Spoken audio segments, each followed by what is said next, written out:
요즘 사람들이 자주 쓰는 말 중에 하나가 힐링이라는 말입니다. 그런데 시편만큼 고난 가운데 있는 사람들을 힐링하는 책은 없을 것입니다. 힐링은 무엇보다 자기 속 안에 있는 것을 토해냄으로써 시작이 됩니다. 그냥 가슴앓이를 하는 것보다 노래로나 말로 토하는 것이 바로 치유가 되어집니다. 오늘 본문에서도 시편 기자는 어찌하여라는 말을 사용해서 탄식하고 있습니다. 어찌하여 나를 버리셨나이까? 내가 어찌하여 원수의 앞제로부터 슬프게 다니나이까? 라고 합니다. 그리고는 5절에서는 내 영혼아 내가 어찌하여 낭망하며 어찌하여 내 속에서 불안해하는가? 라고 하며 자기 마음속을 끄집어내고 있습니다. 마치 두 사람이 대화하고 있는 것 같습니다. 믿음 있는 내가 믿음 없는 나를 달래는 것 같기도 합니다. 이처럼 자기 속 이야기를 하는 것으로서 힐링은 시작이 되는 것입니다. 하나님은 우리의 하소연을 들어주시는 분이십니다. 우리 예수님께서도 십자가상에서 나의 하나님 어찌하여 나를 버리셨나이까? 라고 부르짖었습니다. 우리의 탄식은 그저 벽을 향한 탄식이 아닙니다. 세상 곳곳에서는 하나님의 귀가 있고 그 하나님께서 우리의 탄식을 들어주시는 것입니다. 우리가 우리 소리를 들어줄 사람이 있다면 우리의 고통은 많이 경감이 될 것입니다. 답을 요구하는 것이 아닙니다. 어떤 능력을 요구하는 것 또한 아닙니다. 먼저 잘 들어주는 것, 여기서부터 바로 힐링이 시작되는 것입니다. 보통 우리는 공감하기보다는 먼저 답할 말을 찾습니다. 그래서 상대방의 말이 잘 들리지 않는 것입니다. 일단 전심을 다해서 그 말을 들어주면 아마 그렇게 공감되어지는 분들이 많으면 그 상대방은 위로를 얻게 될 것입니다. 힐링은 심지어는 욕을 통해서도 이루어지는 것을 볼 수 있습니다.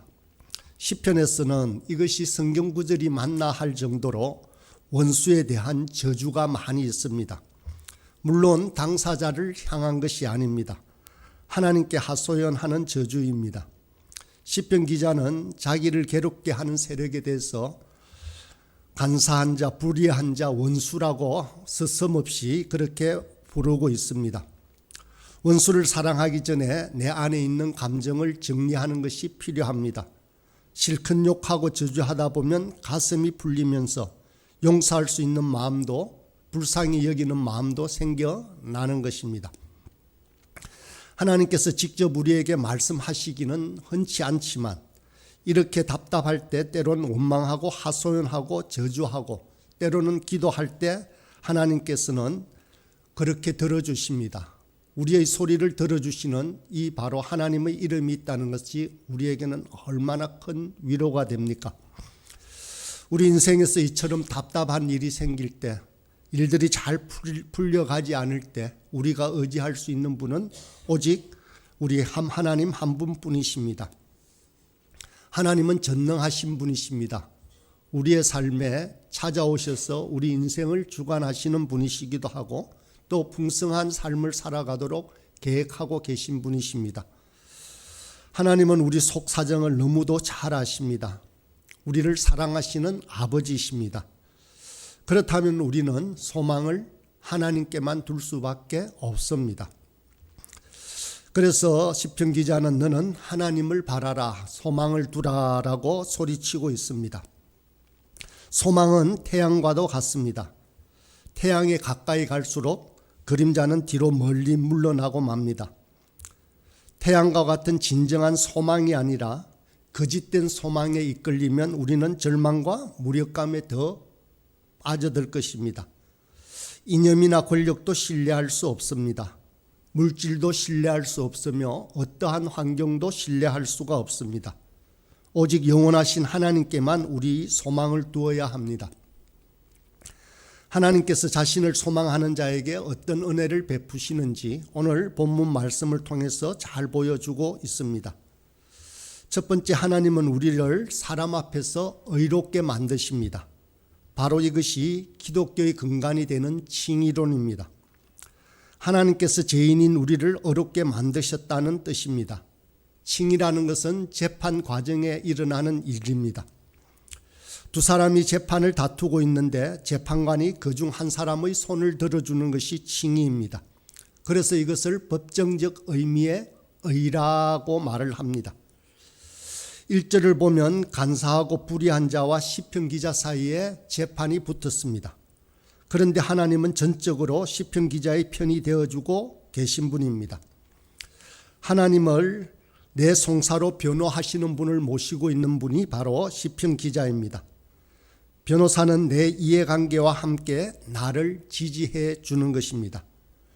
그런데 그런 변호사가 바로 동시에 재판관이 되어서 나의 손을 들어주는 것입니다. 사실 우리가 가진 대부분의 문제는 사람들과의 관계에서 발생합니다. 우리의 낙담이나 실망감은 다른 사람들보다 못하다라고 하는 데서 발생합니다. 그런데 그런 둘 사이에서 하나님은 우리가 옳다라고 우리 손을 들어주시는 것입니다. 현대사회에서 우리가 겪는 대부분의 고통은 상대적인 것입니다. 사회생활에서 우리가 낙담하는 이유는 바로 비교하기 때문입니다. 그런데 하나님께서 이런 여러 무리들 가운데 우리가 옳고 우리가 결국에는 승리할 것이라고 말씀하여 주시고 격려해 주십니다. 로마서 8장에는 이렇게 고백합니다. 누가 능히 하나님의 택하신 자를 송사하리요 어렵다 하시니는 하나님이시니라고 말씀하십니다. 하나님은 우리를 재판에서 이기게 하시는 분이십니다. 재판에서 무리들 가운데 우리 손을 번쩍 들어 올리시는 분이 바로 우리 하나님이십니다. 더 나아가 하나님은 우리 마음 가운데 있는 불안을 제거하십니다. 우리들은 그렇지 않습니까? 스스로를 자책하는 경향이 심하지 않습니까? 오늘 시편 기자도 불안해하는 자기 자신을 달래고 있습니다. 자기 스스로를 책망하지 못하도록 하나님은 우리를 어렵다라고 인정해 주신다고 약속하시는 것입니다. 어렵다 하시니는 하나님이시니 누가 정죄하리오라고 말씀합니다. 정말 하나님이 우리를 어렵다고 하는데 누가 정죄하겠습니까?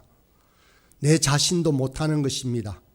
우리를 어렵다 여기시는 이 하나님의 음성을 들어야 하는 것입니다. 시편 기자가 자신 스스로를 향해 달래듯이 저와 여러분 또한 스스로를 달래고 하나님의 음성을 들어가며 살아가시길 바랍니다. 그리고 로마서 8장에서는 미리 정하신 그들을 부르시고 부르신 그들 또한 의롭다 하시고 어렵다 하신 그들을 또 영화롭게 하시는 분이 우리 하나님이십니다. 그러므로 아침마다 우리 영혼은 이 하나님의 말씀을 듣는 것이 필요합니다.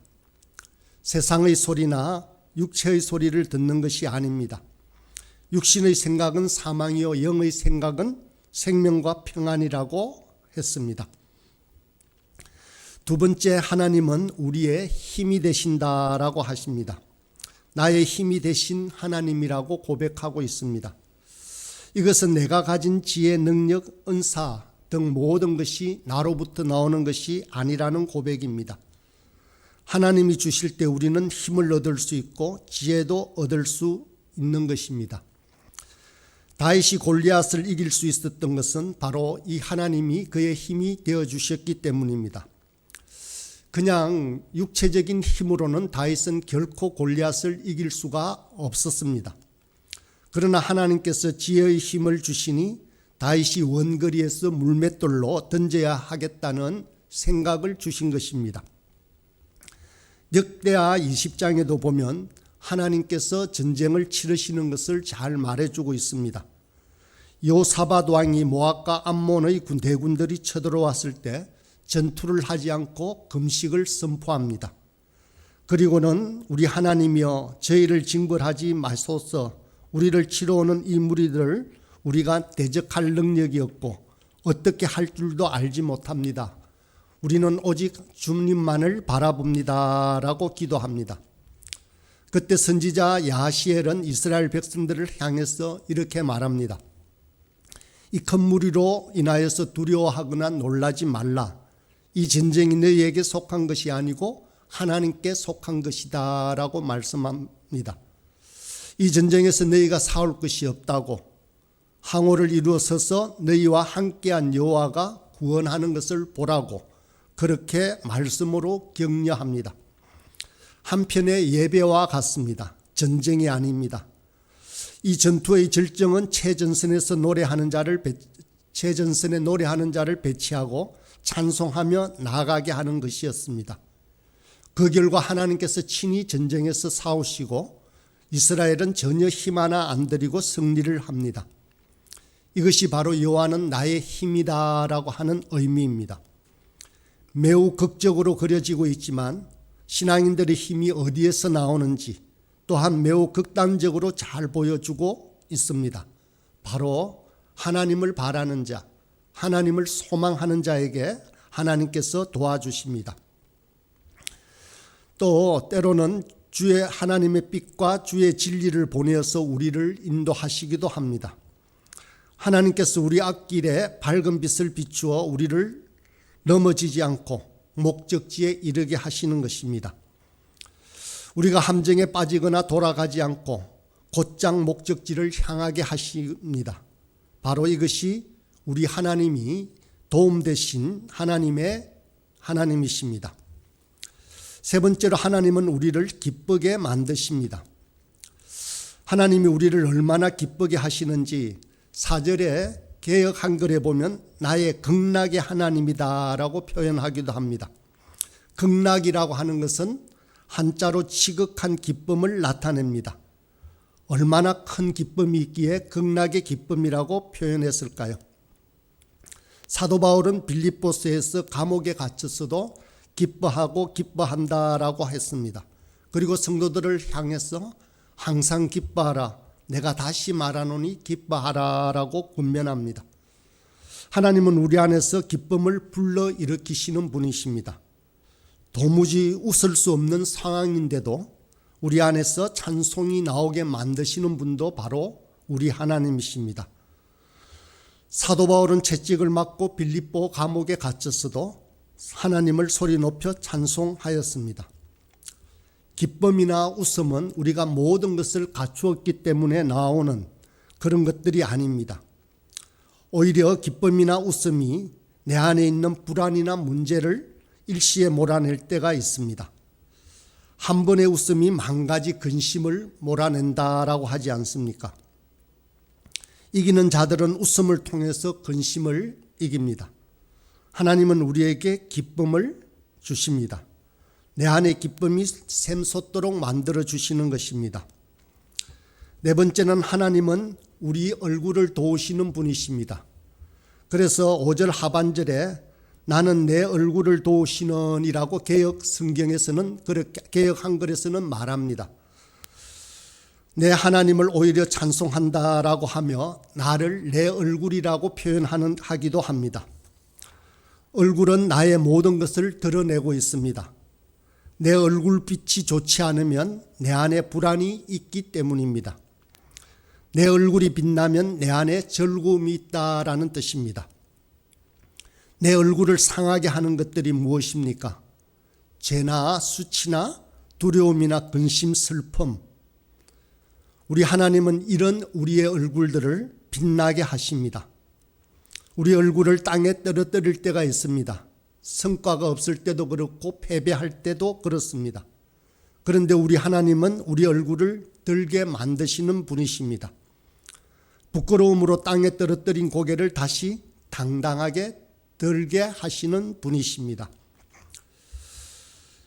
종교개혁이 한창이던 어느 날 마르틴 루터가 궁지에 몰려서 몹시 상심하고 낙심이 되어 있었습니다.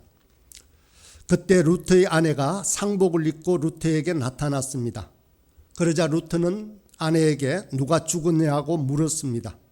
그러자 루터의 아내는 예, 하나님께서 돌아가셨습니다 라고 대답했다고 합니다. 그것이 무슨 말이요? 라고 하나님께서 돌아가시다니 라고 묻자 그 지혜로운 아내는 이렇게 대답했다고 합니다. 하나님이 돌아가시지 않았다면 당신이 그토록 기가 죽어 있을 수 있단 말이요. 당신이 낙심하고 무기력한 것을 보니 하나님이 돌아가신 것이 틀림없어라고 대답했다고 합니다. 한 가지의 예화입니다마는 하나님은 바로 우리 길을 살려주시는 분이십니다. 이전에 보았던 거창고등학교 강당에 직업선택의 10계명이라는 글이 걸려 있었습니다. 그 중에 몇 가지만 소개하겠습니다. 이렇게 되어 있습니다. 월급이 적은 쪽을 택하라. 내가 원하는 곳이 아니라 나를 필요로 하는 곳으로 택하라. 모든 조건이 갖추어진 것을 피하고 처음부터 시작해야 하는 황무지를 택하라. 앞을 다투어 모여드는 곳에는 절대 가지 마라. 아무도 가지 않는 곳으로 가라. 왕관이 아니라 단두대가 기다리고 있는 곳으로 가라라고 하는 이러한 십계명을 걸어두었습니다. 이런 가치관을 가진 사람은 전폭적으로 하나님만 신뢰하고 하나님께 소망을 둔 사람이라고 할 수 있습니다. 하나님의 말씀이 바로 우리를 이런 사람으로 바꿉니다. 자기 인생에 대해서 확신을 가지고 사는 사람이야말로 얼굴을 당당하게 들고 사는 사람이기 때문입니다. 우리 하나님은 우리로 불안에 떨고 부끄러워 고개를 떨구고 사는 인생이 아니라 기죽지 않고 당당하게 자기 길을 걷는 사람들로 축복하시는 것입니다. 이제 한 해가 마무리됩니다. 내일이면 밝아오는 새 아침입니다. 이 아침에 저와 여러분은 당당한 인생이 되길 간절히 바랍니다. 기쁨과 확신이 넘치는 복된 새해가 되기를 간절히 소망합니다.